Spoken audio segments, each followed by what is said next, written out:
नमस्कार दोस्तों, मैं धीरज ममगाई आप सभी का स्वागत करता हूं आपके अपने YouTube channel learn to teach में। आज हम माई एग्जाम्स ऑफ टीचिंग का पार्ट 2 डिस्कस करने वाले हैं। तो ये वीडियो बहुत ही इन्फॉर्मेटिव रहने वाली है।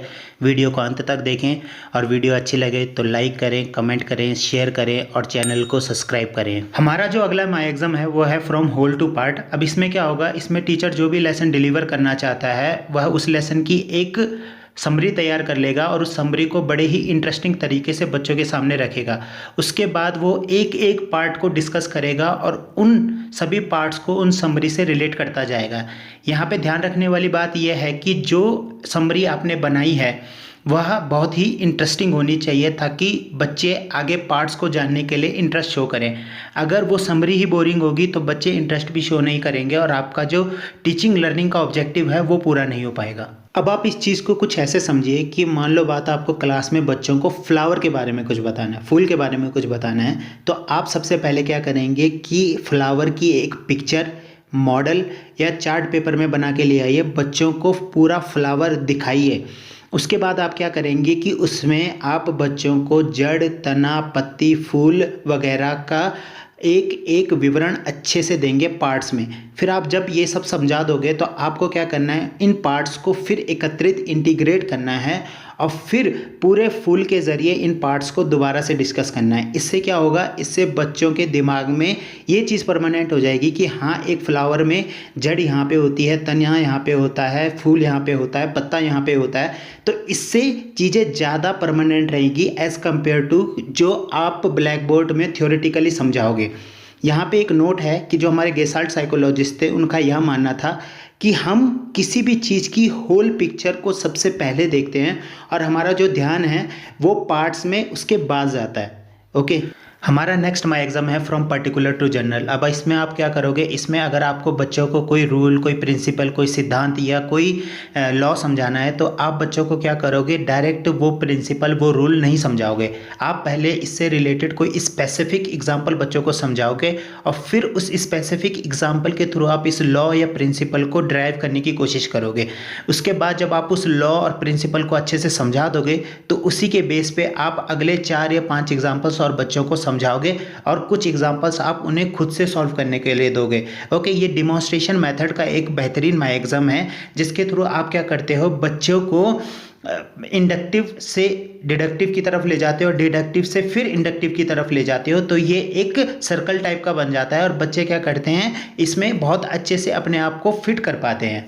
इसका सबसे बेहतरीन एग्जाम्पल है कि जब मैथ में आपने बचपन में a+b का होल स्क्वायर, a-b का होल स्क्वायर जो फॉर्मूले पढ़े हैं उनको इन्हीं मेथड से पढ़ाया जाता है। क्या करा जाता है कि पहले आपको a+b होल स्क्वायर के एक स्पेसिफिक एग्जाम्पल दिया जाता है, उसके बिहार पे आपको फॉर्मूला पढ़ाया जाता है और जब आप फॉर्मूला पढ़ लेते हो, आपको फॉर्मूला समझ में आ जाता है, तो फिर क्या किया जाता है, उसी फॉर्मूले के बेस पे आपको 4 या 5 एग्जाम्पल और समझाए जाते हैं और फिर आपको होमवर्क के लिए और एग्जाम्पल्स दिए जाते हैं। तो मैथ में और साइंस में जो लॉज और प्रिंसिपल समझाने का तरीका होता है वो इसी तरीके से, इसी एग्जाम्पल के तरीके से या इसी माई एग्जाम के थ्रू समझाया जाता है। हमारा जो अगला माई एग्जाम है वो है फ्रॉम इनडेफिनिट टू डेफिनिट, मतलब अनिश्चित से निश्चित की तरफ। अब इसमें क्या है, इसका मतलब ये है कि कोई भी टीचर क्लास में जो कुछ भी थ्योरेटिकली बता रहा है, जो कुछ भी ब्लैक बोर्ड पे समझा रहा है, लेक्चर द्वारा समझा रहा है, वो सारी नॉलेज क्या है, इनडेफिनेट है, अनिश्चित है। तो अब पॉइंट ये आता है कि ये चीज़ डेफिनेट मतलब निश्चित कैसे होगी, तो ये चीज़ डेफिनेट तब होगी जब आप उस नॉलेज, उस थ्योरेटिकल नॉलेज से रिलेटेड एक्सपेरिमेंट, प्रैक्टिकल नॉलेज या रियल लाइफ एग्जांपल बच्चों को समझा नहीं देते हो। ओके, तो यहाँ पे पॉइंट ये है कि जो थ्योरेटिकल नॉलेज होती है वो हमेशा इनडेफिनेट होती है जब तक आप उसमें एक्सपेरिमेंट, प्रैक्टिकल या रियल लाइफ फैक्टर नहीं जोड़ देते हो। तो टीचर को क्या करना चाहिए, टीचर को सबसे पहले थ्योरेटिकल पार्ट डिस्कस करना चाहिए, उसके बाद उससे रिलेटेड प्रैक्टिकल एस्पेक्ट्स को 1 बाय 1 डिस्कस करना चाहिए। अब इसका फ़ायदा क्या होगा, इसका फ़ायदा ये होगा कि आप जो कुछ भी थ्योरेटिकली बच्चों को समझा रहे हो उससे आप या तो उन्हें प्रैक्टिकल करके दिखा रहे हो, अपने सामने उन चीज़ों को करके दिखा रहे हो, या फिर बच्चों के ही रियल लाइफ इंसिडेंट, जो उनके रियल लाइफ एक्सपीरियंसेस हैं उसको उस चीज़ के साथ जोड़ रहे हो। तो इससे क्या होगा, चीज़ें ज़्यादा परमानेंट होती हैं, ज़्यादा इजीली समझ में आती हैं एज़ कम्पेयर टू सिर्फ थ्योरेटिकल नॉलेज समझाने से। हमारा जो अब अगला माई एग्जाम है वो है फ्रॉम साइकोलॉजिकल टू लॉजिकल। मतलब क्या है कि हमें साइकोलॉजिकल टीचिंग से लॉजिकल टीचिंग की तरफ बढ़ना है। अब साइकोलॉजिकल टीचिंग है क्या? साइकोलॉजिकल टीचिंग इस तरह की टीचिंग है कि जब टीचर अपने कंटेंट को बच्चों की एज, ग्रेड, इंटरेस्ट और क्यूरियोसिटी के हिसाब से डेवलप करता है और डिलीवर करता है, तो इस तरह की टीचिंग को साइकोलॉजिकल टीचिंग कहते हैं। ये जो टीचिंग होती है ये चाइल्ड सेंटर्ड होती है, मतलब शिशु केंद्रित होती है। अब लॉजिकल टीचिंग क्या है? तो लॉजिकल टीचिंग का मतलब है कि जब टीचर बच्चे से ज़्यादा अपने कंटेंट को प्रेफरेंस देता है, मतलब क्या है कि उसको अपने कंटेंट को सीक्वेंस वाइज लॉजिकली डिलीवर करना होता है, तो इस तरह की टीचिंग को लॉजिकल टीचिंग कहा जाता है। और ये जो टीचिंग होती है ये सब्जेक्ट सेंटर्ड होती है और इस पे जो विषय होता है, जो कंटेंट होता है उसको प्रेफरेंस दी जाती है, ना कि बच्चे की एज, ग्रेड, इंटरेस्ट और क्यूरियोसिटी को। ओके, अब एक टीचर के लिए ये इम्पॉसिबल हो जाता है कि वो चाइल्ड सेंटर्ड रहे, क्योंकि क्लास में कोई एक बच्चा तो है नहीं और उसे अपना कंटेंट भी अच्छे से डिलीवर करना है। तो वो क्या करेगा, जो स्टार्टिंग के मतलब स्टार्टिंग का टाइम है उसमें वो चाइल्ड सेंटर्ड रहेगा, मतलब पहले वो बच्चे को प्रेफरेंस देगा। जब बच्चे को लगने लगेगा कि हाँ यहाँ सब मेरे मुद्दे की बातें चल रही है, मेरे से रिलेटेड बातें चल रही है, फिर जो टीचर है बहुत ही स्मार्टली और अननोटिस्ड क्या करेगा, कंटेंट की तरफ शिफ्ट होगा। ओके, ये बहुत ही साइलेंटली, बहुत ही स्मार्टली होता है। ओके, और करना पड़ता है इस चीज़ को, क्योंकि आप हमेशा चाइल्ड सेंटर्ड नहीं रह सकते, आपको कंटेंट को भी प्रेफरेंस देनी पड़ती है। बट एक अच्छा टीचर वो होता है जो हमेशा बच्चे के इंटरेस्ट और उसकी क्यूरियोसिटी को अपने पर्सनल इंटरेस्ट और कंटेंट से ऊपर रखता है। ओके, इसके बाद आपको मतलब बच्चे के इंटरेस्ट के बाद आपको कंटेंट और लास्ट में आपको अपने पर्सनल डोमेन्स देखने चाहिए। अब हमारा जो नेक्स्ट माई एग्जाम है वो है एम्पिरिकल टू रैशनल, मतलब आपको अनुभव से तर्क की तरफ जाना है। मतलब क्या है कि आपको ज़्यादा से ज़्यादा कोशिश ये करनी है कि बच्चों को जो नॉलेज दी जा रही है वो उनके अनुभव, उनके एक्सपीरियंस के बेसिस पे हो, ना कि तर्क के बेस पे। अगर ऐसी नॉलेज देना पॉसिबल नहीं है, एक्सपीरियंस वाली नॉलेज देना अगर पॉसिबल नहीं है, तो वहाँ पे आप रैशनल नॉलेज का मतलब तर्कों का इस्तेमाल कर सकते हो। इसका बेहतरीन एग्जांपल ये है कि अगर आपको बच्चों को किसी ऐतिहासिक जगह के बारे में बताना है, तो उसको क्लास में बताने की बजाय आप क्या करिए, बच्चों को उस ऐतिहासिक जगह पे लेके जाइए, क्योंकि बच्चे जो वहाँ सीखेंगे वो क्लास में कभी नहीं सीख सकते हैं, और वहाँ जाके जो बच्चे सीखेंगे वो उन्हें लाइफ लॉन्ग याद रहेगा। ओके, बट रैशनल नॉलेज का एग्जांपल क्या है कि अगर बच्चों को आपको किसी भी चीज़ की एज निकालना सिखाना है, तो उसके लिए कार्बन डेटिंग का इस्तेमाल होता है। ओके, तो कार्बन डेटिंग आप क्लास में तो नहीं समझा सकते, तो इसके लिए आप क्या करना पड़ता है, आपको सिर्फ तर्क के हिसाब से बच्चों को समझाया जा सकता है। या फिर आप मान लो कि पौधे फोटोसिंथेसिस करते हैं, तो फोटोसिंथेसिस आप करके तो नहीं बता सकते, ये तो सिर्फ क्या है, एक तर्क का विषय है जो बच्चे तर्क के थ्रू ही समझ सकते हैं। यहाँ पे हमें एक और चीज़ समझ लेनी चाहिए कि जो हमारी रैशनल नॉलेज है, मतलब जो हमारा तार्किक ज्ञान है, वो हमारी मान्यताओं को इम्पोर्टेंस नहीं देता है। इसका एग्जाम्पल है जैसे कि हमारी न्याय प्रणाली, हमारा जुडिशियल सिस्टम है, तो वो क्या करता है, फैक्ट, रीज़न और एविडेंसेस के बेस पे ही, मतलब जो हमारे तर्क हैं, जो सच्चाई है उसके बेस पे ही अपना जजमेंट देता है, ना कि किसी बिलीफ के ऊपर। चाहे वो बिलीफ किसी एक आदमी का हो या किसी कम्युनिटी का हो, कोई फ़र्क नहीं पड़ता, जो फैक्ट होगा उसी के ही बेस पे आपको जजमेंट मिलेगा। ओके, तो ये एक एग्जांपल है आपकी रैशनल नॉलेज का। ओके, अगला जो हमारा सूत्र है, मतलब अगला जो हमारा माय एग्जाम है वो है फ्रॉम एनालिसिस टू सिंथेसिस। मतलब क्या है, एनालिसिस का मतलब क्या होता है कि हमें किसी प्रॉब्लम को उसको डिवाइड कर देना है, उसके डिफरेंट पार्ट्स कर देने हैं, और फिर हमने हर एक पार्ट को वन बाय वन स्टडी करना है और कंक्लूजन की तरफ पहुंचना है।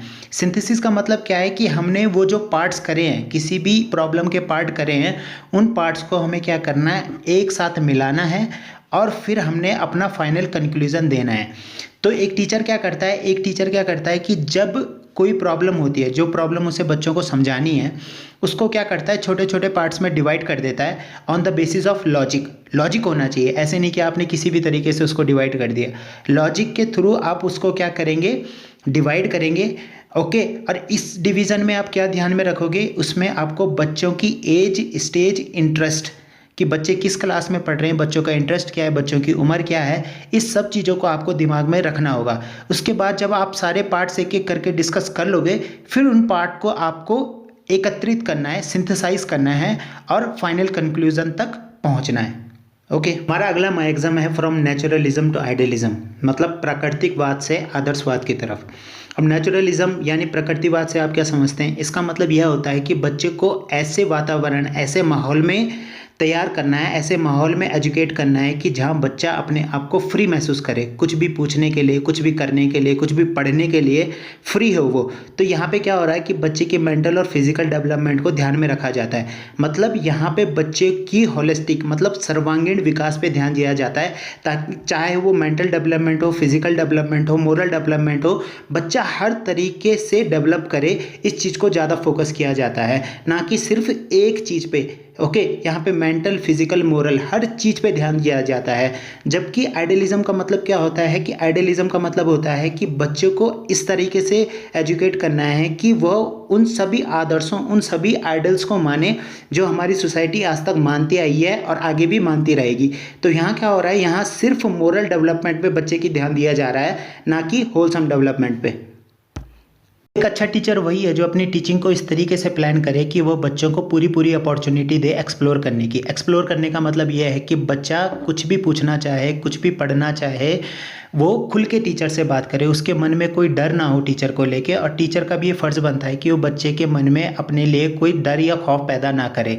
धीरे धीरे वो बच्चों को समझाए कि जो आदर्श हमारी सोसाइटी में चलते आ रहे हैं उनके अपनाने के और ना अपनाने के फ़ायदे क्या है और नुकसान क्या है। क्योंकि कई बार क्या होता है कि जनरेशन गैप की वजह से बच्चों की सोच टीचर की सोच से नहीं मिलती है। तो यहाँ पे टीचर का फ़र्ज़ बनता है एज अ मेंटर, वो बच्चों को गाइड करे कि उनके लिए क्या सही है और क्या गलत है। अगर वो ये चीज़ करेंगे तो ये उनको आगे जाके फ़ायदा देगी, अगर वो ये चीज़ करेंगे तो ये चीज़ उनको नुकसान देगी। तो यहाँ पे टीचर का रोल क्या हो जाता है, डोमिनेट हो जाता है, जहाँ पे बच्चे किसी चीज़ को मानने को तैयार नहीं होते, बट वो चीज़ उनके लिए आगे जाके बहुत इंपॉर्टेंट होती है। ओके, हमारा जो नेक्स्ट माई एग्ज़ाम है वो है from teaching to self study. मतलब क्या है, एज अ टीचर हमें बच्चों को हमेशा इनक्रेज और मोटिवेट करना चाहिए सेल्फ स्टडी के लिए, मतलब 100% के लिए।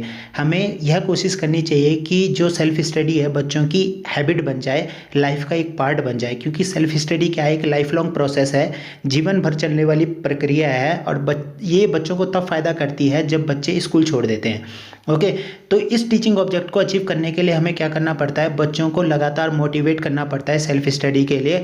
और ना सिर्फ मोटिवेट, हमें उनके आसपास ऐसा माहौल भी बनाना चाहिए। माहौल बनाने के लिए हम क्या कर सकते हैं कि जो कुछ भी हम पढ़ाते हैं, जो कुछ भी कंटेंट हम क्लास में डिलीवर करते हैं, उससे रिलेटेड हम क्या करें, होमवर्क बच्चों को दें, प्रोजेक्ट्स बच्चों को घर के लिए दें। और जो होमवर्क और प्रोजेक्ट हम दे रहे हैं वो क्या हो, इंटरेस्टिंग हो। इंटरेस्टिंग क्यों है, ताकि बच्चा होमवर्क करने में, सेल्फ स्टडी करने में इंटरेस्ट शो करे। वो उसे as a boredom, as a काम ना समझे, उसको क्या करे, as a interest, as a रुचि की तरफ, अपनी हैबिट की तरह ले। ओके, अगर यह वीडियो आपके लिए इन्फॉर्मेटिव रही है तो वीडियो को लाइक करें, कमेंट करें, शेयर करें। और अगर आप चैनल पे नए हैं तो चैनल को सब्सक्राइब करें और ऐसी वीडियोस के लिए बेल आइकन ज़रूर दबाएं।